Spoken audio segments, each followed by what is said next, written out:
everyone. Hi. So can we say our names? Let's start here. My name is Dawn. And I'm Erica. And I'm Herbie. And we're the science. okay, we're not hearing anything. Sound energy. We don't have much sound energy here. We're not hearing anything.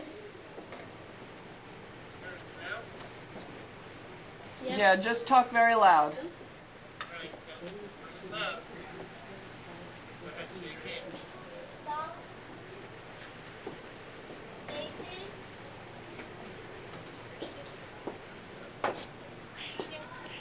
Okay, so Christian, Isabel, and Nathan. Did you hear all that? Yeah. Yep. Yep. Heard it. And their faces. Right, right. Sort of. Right, so, what have you guys found out about energy? What is energy? It's ability to do. Gotta talk really loud. It's ability to do work. So how can we tell when energy is there? Well, when something's like, there could be switches. So I could just draw a switch on the wall and that's it? There's energy? Okay. So what can I do to tell if there's any energy? Well, energy could be.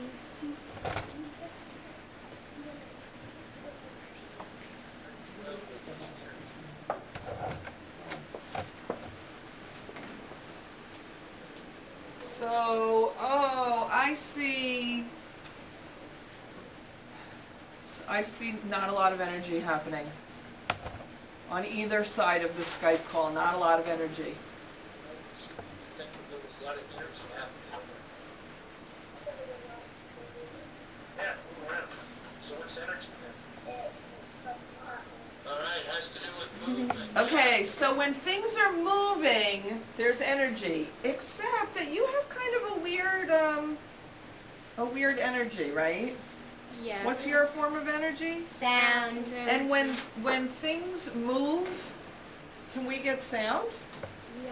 When something vibrates. In fact, I'm hearing this paper. We have a fan behind us and it keeps blowing on this paper. And I hear it every time it happens. Oh, yeah. I even heard the sound of it hitting the chalkboard. But that doesn't make sense because if the energy, even the energy if it moves, it's called kinetic energy. Right. It doesn't, it's potential.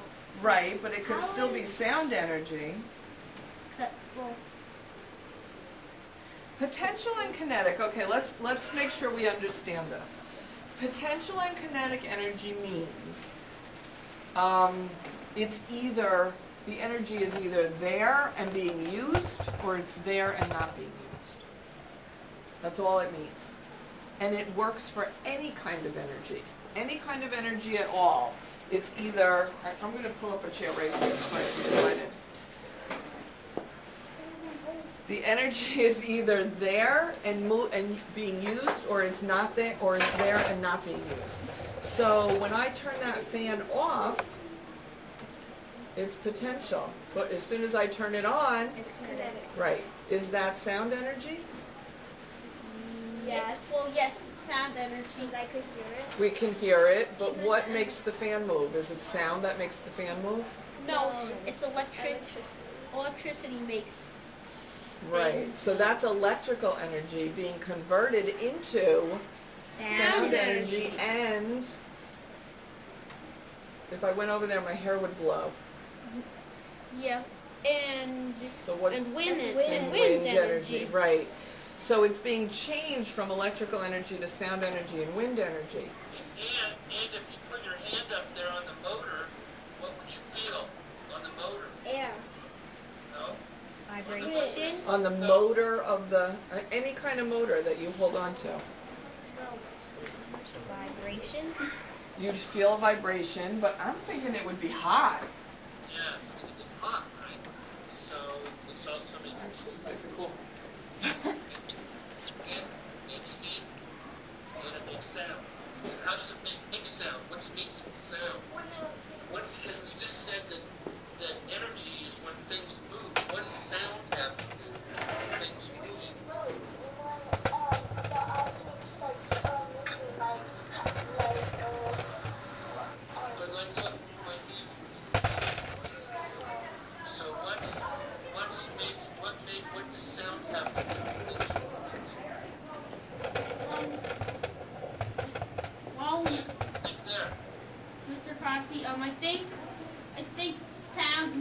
by like let's say that you have a drumstick and then if you hit the cymbal, then a sound wave comes out of it, that vibration moves. But you can't see out vibrations; they're invisible. And that's what you hear. Yeah.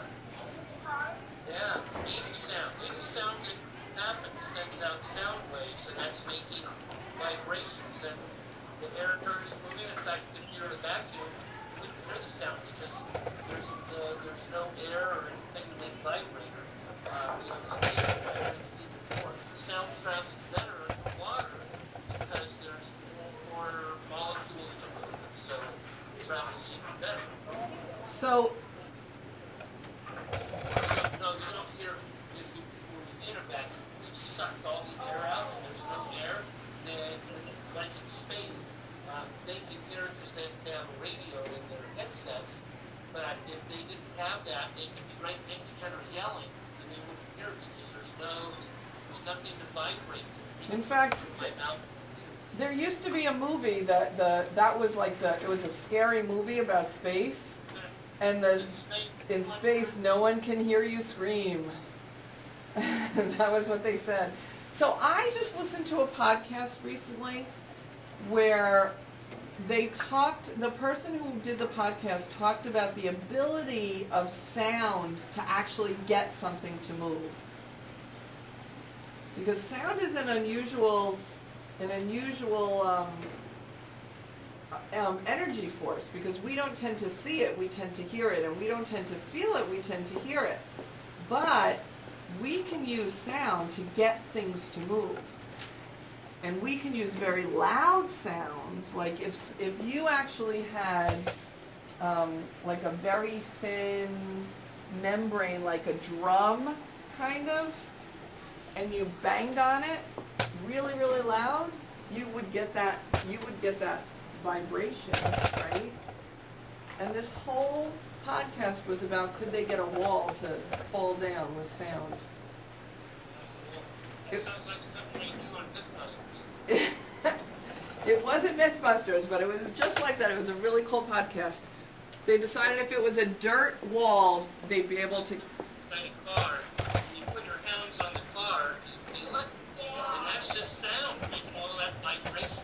And in fact, that's how deaf people listen to music. Because they can't hear it, because because you know how you can hear things? Do you know what makes you hear things? Vibrations of what? Your eardrum vibrates. And deaf people don't have that ability, but they can feel vibrations. So they listen to music very loud, with a lot of bass. Okay, so what you need to do is you found lots of examples of where sound is. I'm looking at your doc right now. And you found lots of examples of where sound is. What you need to do now is come up with 2 experiments. One shows the potential and then kinetic energy of sound. Now I'm going to give you an example of that. Actually, you have an example of that when the TV is off, or let's make it a radio, because radio is an MP3 player. You turn it off, it has the potential to make sound, but there's no sound there. Turn it on, what happens? It's working. And what do we have? Sound. Sound. So when it's off, potential. When it's on, Kinetic, right. But you need to do an experiment. So you need to make something that can make a sound. I think. It can't be as simple as, here's my MP3 player, and when I turn it on, I have sound. That's not an experiment.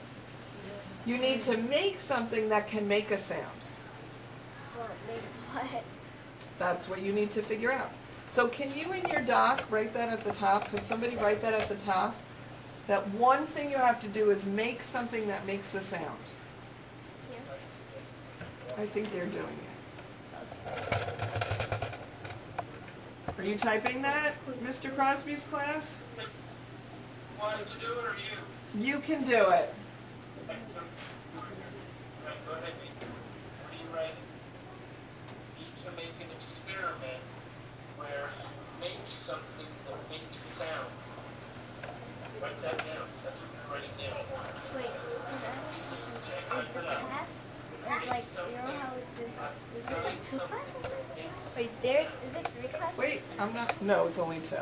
The other class couldn't continue. Is the 2 class doing the same experiment? Yep, we're going to explain that in just a second. So the first thing you have to do is make something that makes sound. And the second thing you have to do is make something where that sound changes to a different kind of energy. So, for example, if I can actually get something to move with sound, I would change sound energy to mechanical energy. But that's really hard to do. But maybe you could change sound energy to another kind of energy.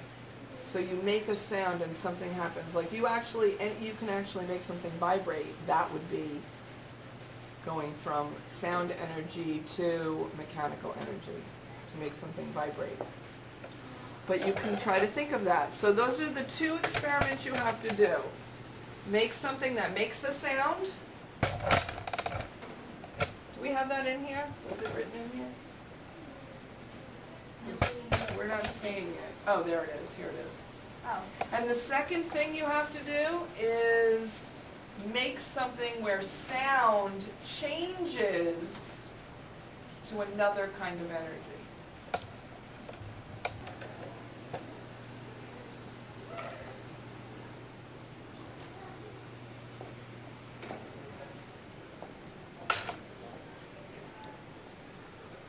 Okay, are we all set? Excellent. So I think we'll stop here, Mr. Crosby, and we'll meet with another. We seem to be able to do 2 in one afternoon, so we can do 2 more tomorrow. That sounds good. And we'll see you tomorrow.